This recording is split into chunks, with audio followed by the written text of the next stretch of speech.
नमस्कार. परत एकदा अनुपमात स्वादिष्ट पाककृतीमध्ये आपलं खूप खूप स्वागत. आणि हा आहे आता जानेवारी महिना आणि भोगी जवळ आली आहे. तर भोगी स्पेशल भज्जी भाजी जी आमच्याकडे केली जाते ती रेसिपी मी इथे शेअर करत आहे. तर नक्की ट्राय करून बघा.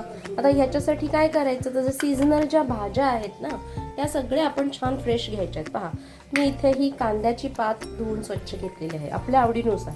आता आज मी कांद्याची पात जास्ती घेते आहे.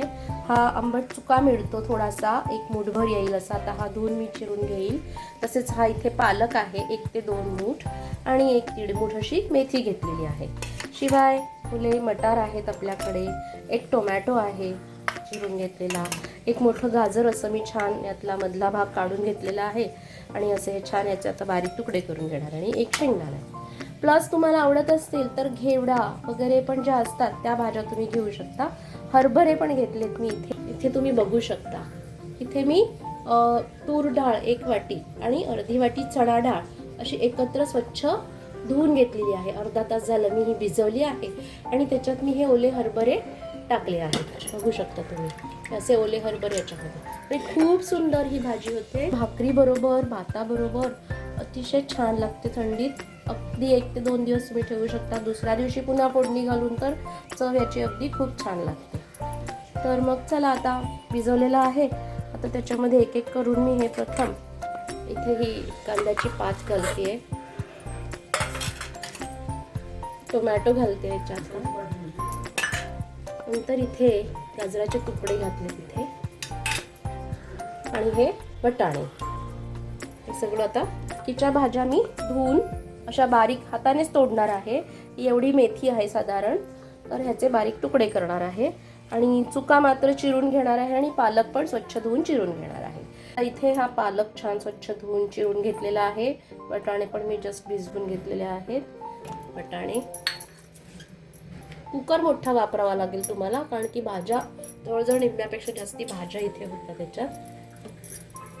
मेथी आपण धुवून घेतो छानपैकी आणि चुका थोडंच आता फक्त आपलं घालायचं राहिलेलं आहे. जवळजवळ एवढं अर्ध पाणी आपण ठेवायचं आहे भाज्यांवरती पण दिसेल असं. तर आता इथे ही मेथी मी धुवून घालते ह्याच्यात आणि हा आता आंबट चुका आहे 1 मूठभर असा एवढा घेतलेला आहे मी, तो आता चिरून घालूया आपण ह्याच्यात. आणि याच्यात आंबट चुका पण इथे घातलेला आहे. आता ह्याच्यात मी अजून एक भांडं भरून पाणी घालते. डाळ सगळ्यात खाली घातली आहे जेणेकरून ती शिजावी. आता तुम्ही बघू शकता हा असा अर्धाच्या वर थोडा असा कुकर आलेला आहे. भाज्यांचं प्रमाण तुम्ही आवडीनुसार कमी जास्त करू शकता. या आता 5-10 मिनिटातच खाली बसतील, उकळायला लागतील आणि मग आपण 1-3 शिट्ट्या ह्याच्यामध्ये काढून घ्यायच्या आहेत. आणि ही आता 3री शिट्टी आहे. ही झाली की मी गॅस बंद करते. थंड व्हायला ठेवते. 10 मिनिटामध्ये कुकर गार झाला की झाकण उघडायचं. आता या भाजीसाठी लागणारा विशेष म्हणजे काय, तर चिंचेचा कोळ. त्यासाठी मी एवढी 1 लिंबा एवढी चिंच घेतलेली आहे आणि त्याचा कोळ आपण घालणार आहोत. जेव्हा आपण फोडणी घालणार तेव्हा त्याच्यामध्ये आपल्याला हा कोळ घालायचा आणि मग ती फोडणी त्या भाजीवरती, भज्जी भाजीवर घालून द्यायची आहे. तर मी आता हे स्वच्छ धुवून याचा कोळ काढून घेते.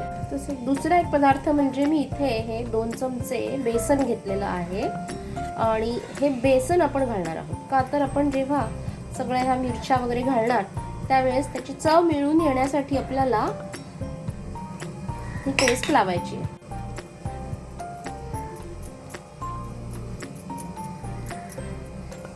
त्याने सगळी तिखटाची चव अशी, तिखट मीठ मसाला जो आहे ती भाजी एकसारखी आळून पण येते आणि छान टेस्ट येते भाजीला. तर आता कुकर थंड झालेला आहे. आता आपण बघूया डाळ किती शिजली आहे. बघू शकता सगळ्या भाज्या अशा मस्त शिजलेल्या आहेत. आता हे जे पाणी आहे हे सगळं आपण छान मिसळून घ्यायचं आहे आणि याच्यामध्ये बेसन जे आहे हे कालवलेलं ते आपण घालूया. अशा प्रकारे मी हे छान आता असं घोटणीने सगळ्या शिजलेल्या डाळी भाज्या ह्या घरटून घेणार आहे आणि तेव्हाच याच्यामध्ये आपण हे बेसन घालणार आहोत जेणेकरून हे सगळं आळून येईल व्यवस्थित.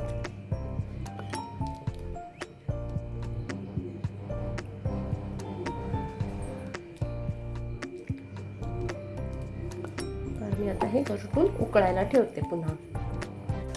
तर अशी ही आता डाळ आपण परत उकळायला ठेवूया, जेणेकरून हे पाणी जे आहे ना हे आता घट्ट होऊन जाईल.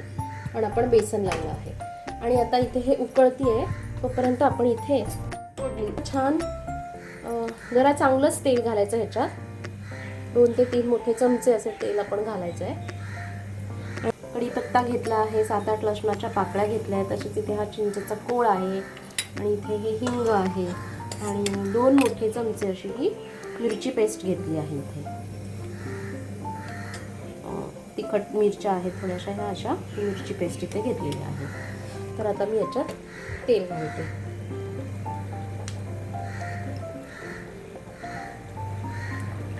याला तेल छान लागतं जरा, कारण की आपण भाज्या खूप घेतलेल्या आहेत, त्यामुळे तुम्ही बघू शकता असं घट्टसर होत आली आहे डाळ. इथे याला पाणी एक्स्ट्रा घालायची गरज नाही आहे, जेवढं पाणी होतं भाज्यांमध्ये ते व्यवस्थित होऊन गेलेलं आहे.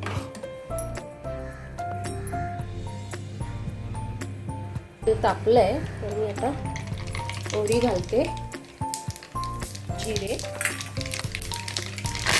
कढीपत्ता, लसणाच्या पाकळ्या घातल्या थोडेसे. तर ह्याच्यातच मी हिरवी मिरची पेस्ट घालते, 2 चमचे पेस्ट घालूया आपण. आता हिंग घालते जरा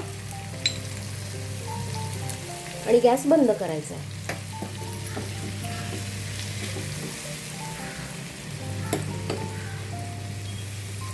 तुम्ही वाटल्यास मोठं कढलं पण घेऊ शकता.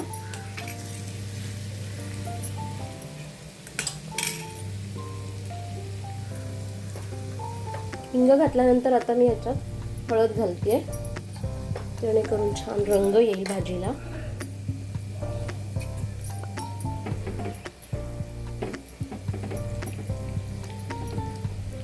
झणझणीत मस्त 2 ते 3 टेबलस्पून तेलाची फोडणी झाली आहे. आणि आता याच्यात आपण इथे हे चिंचेचा कोळ असा हा घालतोय. याच्यात पाणी घालून जरुरीप्रमाणे तुम्ही वाढवू शकता.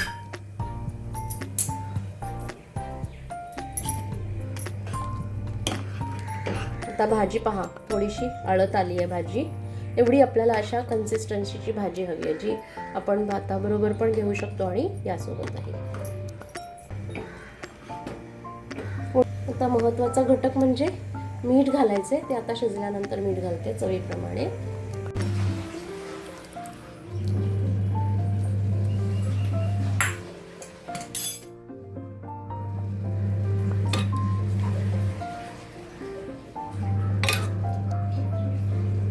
आता मी गॅस बंद करते. अशा प्रकारे ही आपली भज्जी भाजी मस्त तयार झाली आहे.